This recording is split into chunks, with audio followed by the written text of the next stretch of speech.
ბერძნულ-რომაულ ჭიდაობაში ცნობილი ქართველი მოჭიდავის საქართველოს საბჭოთა კავშირისა და ევროპის ჩემპიონის ლევან შავაძის სახელობის რესპუბლიკური ტურნირი გაიმართა ბათუმის სპორტსკოლაში. ფინალური შეჯიბრი 1997, 98, 99 და 2000 წლებში დაბადებულ სპორტსმენთა შორის 13 წონით კატეგორიაში ჩატარდა.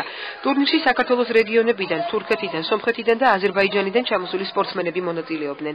ასევე მოწვეული იყვნენ საერთაშორისო კატეგორიის მსაჯებიც, გამარჯვებულები და საპრიზო ადგილზე გასული მონაწილეები სიგელებით, მედლებით, თასებითა და ფასიანი საჩუქრებით დაჯილდოვდნენ.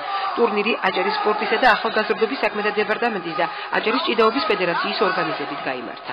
30 წონის კატეგორიაში ვიდაობდი მე, ფინალში ვარ, ფინალში ჩემი მოწინააღმდეგე არ გამოცხადა და ვარ პირველ ადგილზე ამჟამად. Ამ მასშტაბები მიიღო ამ ტურნირმა, რომელიც თავისთავად წარდგება არა მარტო ჩვენი რეგიონის, არამედ საქართველოს ნაკრების შევსებას, რომ დაკომპლექტდეს ნაკრები, გამოცდილება მიიღო კარგი და თავისთავად ვიცი ჩვენ რომ ტურნირზე და შეჯიბრებაზე იზრდება ახალგაზრდა და მომავალი შევსება იქნება ჩვენი საქართველოს ეროვნული ნაკრების. ამ ტურნირში მონაწილეობდნენ საქართველოს რეგიონებიდან, აზერბაიჯანიდან, სომხეთიდან და თურქეთიდან ჩამოსული სპორტსმენები.